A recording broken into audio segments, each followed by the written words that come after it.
நண்பர்கள் அனைவருக்கும் காலை மாலை மதிய வணக்கங்களை தெரிவித்துக் கொள்வது உங்கள் நண்பன் அருண். இன்னைக்கு வந்து பார்த்தீங்க அப்படின்னா ஒரு இம்பார்ட்டண்ட்டான மேட்டரை பற்றி தான் பேச வந்திருக்கோம். நம்ம வந்துட்டு வாரம் ஞாயிற்றுக்கிழமை லைவ்லையும் சொல்கிறோம். நிறையா வந்துட்டு இப்போ நீங்கள் எந்த ஜாப்புக்கு போகிறீங்களோ அந்த ஜாப்புக்கு உண்டான பணத்தை மட்டும் கட்டி போங்க, அதை விட அதிகமாலாம் பணத்தை கட்டி போகாதீங்க அப்படிங்கிற சொல்லிக்கிட்டு இருக்கோம். நம்ம டெலகிராம்லேயும் வந்துட்டு ஃப்ரீ ஜாப் கூட போட்டுட்ருக்கோம். லாஸ்ட் மந்த்து கூட நம்ம ஒரு ஃப்ரீ ஜாப் போட்டிருந்தோம். ஸோ இந்த மாதிரிலாம் நம்ம போட்டுட்ருக்கோம். இதுக்கே நமக்கு அவ்வளோ கொஸ்டின்ஸ் வருது, அவ்வளோ பேர் வந்து அவ்வளோ கேட்குறாங்க. நிறைய பேர் பேடாலாம் கமெண்ட் பண்ணுறாங்க. பட் நான் அதை பற்றி நான் கவலைப்படுறது கிடையாது. டிஇபி பாஸ்லாம் போனால் பெருசாக சம்பாதிக்க முடியாது அப்படின்ற மாதிரிலாம் நிறைய பேர் சொல்கிறாங்க.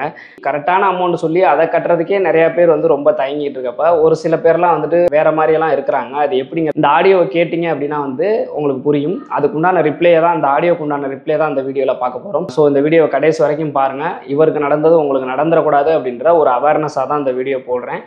தயவுசெய்து வீடியோ கடைசி வரைக்கும் பாருங்கள். நம்ம சேனல் வந்து 100K ரீச் ஆக போகுது. ஸோ நம்ம சேனலை வந்து மறக்காமல் சப்ஸ்கிரைப் பண்ணி 100K கொஞ்சம் சீக்கிரம் ரீச் ஆகிறதுக்கு கொஞ்சம் சப்போர்ட் பண்ணுங்கள். ஸோ ஆடியோ என்னன்னு பார்த்துட்டு அதுக்கப்புறமேட்டு அதுக்குண்டான எக்ஸ்ப்ளனேஷனை நம்ம பார்க்கலாம். ஓகேங்களா? ஆடியோ கேளுங்க. இந்த மாதிரி உங்கள் வீடியோலாம் நான் பார்த்தேண்ணா. நான் இங்கே சிங்கப்பூர் வந்திருக்கேண்ணா. டெம்பரரி விசாவுக்கு தான் வந்திருக்கேன்.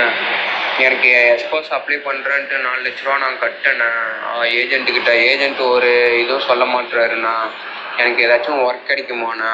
நான் வந்து ஏரோநாட்டிக்கல் முடிச்சிருக்கேண்ணா. நான் இங்கே வந்து 4 நாள் ஆகுதுண்ணா. எதுவும் எனக்கு ரெடி பண்ணலண்ணா. நான் சாப்பாடு கூட காசு இல்லாமல் இருக்கேன். அதான் ஏதாச்சும் வேலைக்கீழே ஏதாச்சும் இருக்குமாண்ணா? ஓகே, என்ன சொல்லியிருக்காருன்னு நான் ஒரு தடவை சொல்லிடுறேன், அதுக்கப்புறம் எக்ஸ்பிளைன் பண்ணுறேன். அதாவது ஒரு ஏஜென்ட்டுக்கிட்ட வந்து வேலைக்காக டாக்குமெண்ட் கொடுத்துருக்காப்புல. என்ன ஜாப் ஆஃபர் கொடுத்துருக்காரு அப்படின்னு கேட்டிங்கன்னா, உனக்கு வந்து டிஇபி பாஸில் நீ போயிட்டு அதுக்கப்புறமேட்டு எஸ்பாஸ் மாறிக்கிற மாதிரி வந்துட்டு உனக்கு லாங் டேர்ம் பாஸாக மாற்றி கொடுக்குறேன் அப்படின்ற மாதிரி சொல்லி தான் இறக்கியிருக்காரு. ஆனால் போயிட்டு அவருக்கு ரெடி பண்ணி கொடுக்கல.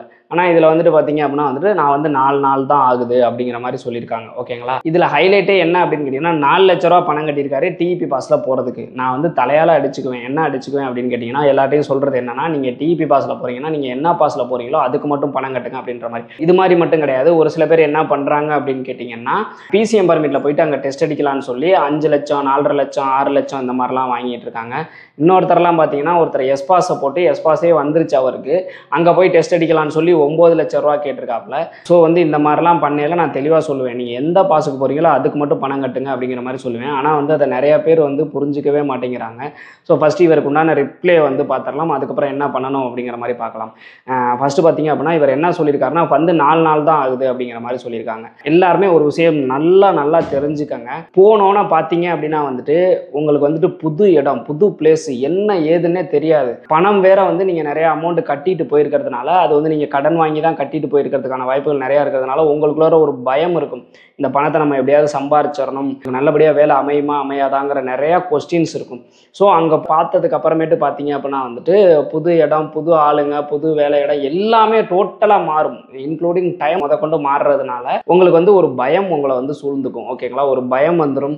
ஐயோ என்னடா இது இப்படி இருக்கே, வந்து மாட்டிக்கிட்டோமோ அப்படின்ற மாதிரி எல்லாருமே நினைக்க ஆரம்பிச்சிருவீங்க. ஸ்டார்டிங்கில் எடுத்தோன்னே ஃபஸ்ட்டு அந்த பயம் தான் உங்களுக்கு வரும். அதுக்கப்புறமேட்டு தான் வந்துட்டு கொஞ்சம் கொஞ்சமாக தெளிவு பிறக்கும். அந்த பயம் வர்றப்ப யாராவது உங்கள் பக்கத்தில் இருந்து சப்போர்ட் பண்ணுற மாதிரியான ஒரு ஆள் இருந்தாங்க அப்படின்னா அதுலேருந்து நீங்கள் ஈஸியாக வெளியே வந்துடலாம். ஒன்றும் பிரச்சனை இல்லை தம்பி, நல்ல கம்பெனி தான், நீ போட்ட காசை எடுத்துடலான்னு பக்கத்தில் இருந்தவங்க சொன்னாங்கன்னா ஓகே. இல்லை தம்பி, என்ன தம்பி இப்படி வந்து மாட்டிட்டீங்க, இந்த கம்பெனிக்கு என் தம்பி வந்த, அவர் அந்த கம்பெனியில் தான் வருஷக்கணக்காக குப்பை கொட்டிக்கிட்டு இருப்பார். ஆனால் இவங்களை கேட்பாங்க அவங்க, இந்த கம்பெனியில் ஏன் தம்பி வந்த, இது ஒரு இத்து போன கம்பெனி, இந்த முதலாளி ஒழுங்காகவே சம்பளம் போட மாட்டான், அப்படி இப்படிங்கிற மாதிரி அவங்க பேசுவாங்க. அப்புறம் என்ன வெங்காயத்துக்கு நீங்கள் இருக்கீங்க அப்படின்ற மாதிரி தான் கடுப்பாகும். நான் வந்து மாட்டிக்கிட்டே அதனால் இருக்கேன்னு அவங்க கதை விடுவாங்க. அதெல்லாம் வந்து கிடையாது.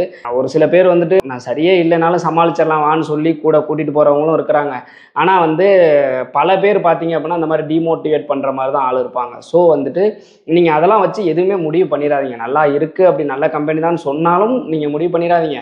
இல்லை நல்ல கம்பெனி இல்லை அப்படின்னாலும் அதை வச்சு முடிவு பண்ணிடாதீங்க. நீங்கள் எப்படி முடிவு பண்ணலான்னு கேட்டிங்கன்னா, மினிமம் 2 வீக்ஸ் ஆகுது நீங்கள் அந்த கம்பெனியில் வந்து வேலைக்கு போய் ஒரு 2 வீக்ஸ் ஆகுது ஆயிருக்கணும். போனோன்னு ஒரு 2-3 நாள் வீட்டு ரூமில் இருக்க வைக்கலாம். இந்த மாதிரிலாம் முடிஞ்சு நீங்கள் வேலைக்கு போய் ஒரு 2 வாரமாவது ஆகணும். அதிகபட்சம் 1 மாதம் நீங்கள் கையில் சம்பளம் எடுத்தால் தான் அந்த கம்பெனியோட சுச்சுவேஷன் என்னங்கிறது தெரியும்.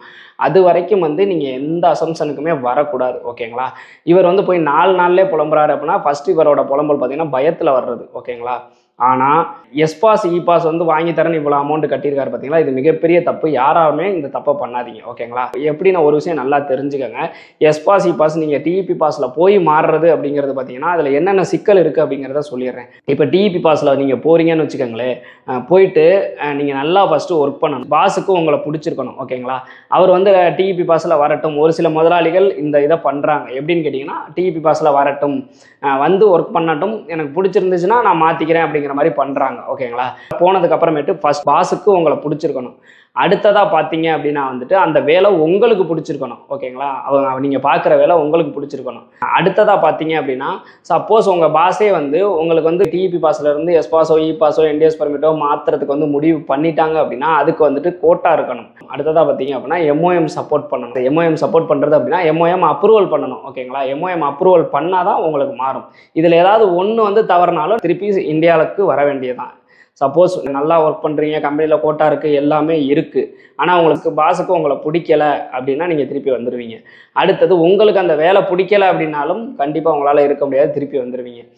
அடுத்ததாக பார்த்தீங்க அப்படின்னா கோட்டா எல்லாமே இருக்கணும். அப்படி கோட்டா எல்லாமே நல்லபடியாக நடந்துச்சு, ஆனால் கோட்டா இல்லை அப்படின்னா எம்ஓஎம் அப்ரூவல் கிடைக்காது. ஸோ திரும்பி நீங்கள் வந்து தான் ஆகணும். இவ்வளோ பிரச்சனைகளை வச்சுக்கிட்டு ஒரு ஏஜென்ட் வந்து உங்கள்கிட்ட பாஸ் வந்து லாங் டேர்ம் பாஸில் எடுத்துக்கிறேன்ட்டாங்க, அதனால் நீங்கள் 4 லட்ச ரூபா கட்டு, 5 லட்ச ரூபா கட்டு, நீ டெம்பரவரி பாஸில் போ, கண்டிப்பாக உங்களுக்கு மாற்றி கொடுத்துருவாங்க அப்படிங்கிற மாதிரி சொன்னாங்க அப்படின்னா அதை நம்பி கட்டவே கட்டாதீங்க. ஓகேங்களா? அந்த மாதிரி வந்து பாஸ் சொல்கிறாங்க அப்படின்னா அவங்கள்ட்ட நீங்கள் 2 விஷயம் தான் கேட்கணும். என்ன கேட்கணும் அப்படின்னீங்கன்னா, ஃபஸ்ட்டு வந்துட்டு எவ்வளோ அமௌண்ட்டுன்னு கேளுங்க. இந்த மாதிரி அதிகமான அமௌண்ட்டு சொல்கிறாங்க அப்படின்னா எனக்கு அந்த டிஇபி பாஸுக்கு உண்டான பணத்தை மட்டும் நான் ஃபஸ்ட்டு கட்டுறேன், அது எவ்வளோன்னு சொல்லுங்கள்.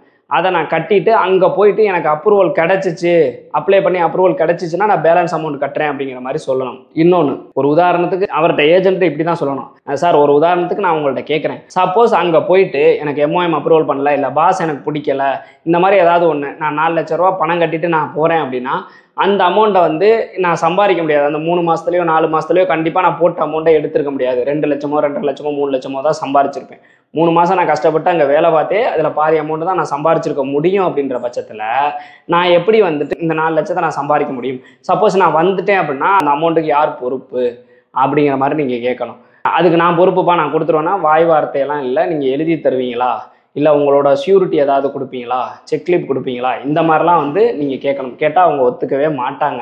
இது வந்து நான் சும்மா வந்து ஒரு விதண்டாவாதத்துக்கு நீங்கள் கேட்கணும். ஓகேங்களா? ஆனால் கண்டிப்பாக நீங்கள் போகவே கூடாது. ஒருத்தர் வந்து இல்லை தம்பி, கண்டிப்பாக என்டிஎஸ் பர்மிட் அமௌண்ட்டை தான் நீ கட்டி ஆகணும், ஷியூராக வந்து பாஸ் சொல்லிட்டாங்க, உங்களை எடுத்துக்கிறேன்னு சொல்லிட்டாங்க, நீங்கள் வந்து என்டிஎஸ் பர்மிட் அமௌண்ட்டு தான் கட்டி ஆகணும், எஸ்பாஸ் அமௌண்ட்டு தான் கட்டி ஆகணும் அப்படிங்கிற மாதிரி சொன்னாங்கன்னா அந்த வேலையே வேண்டாம் உங்களுக்கு.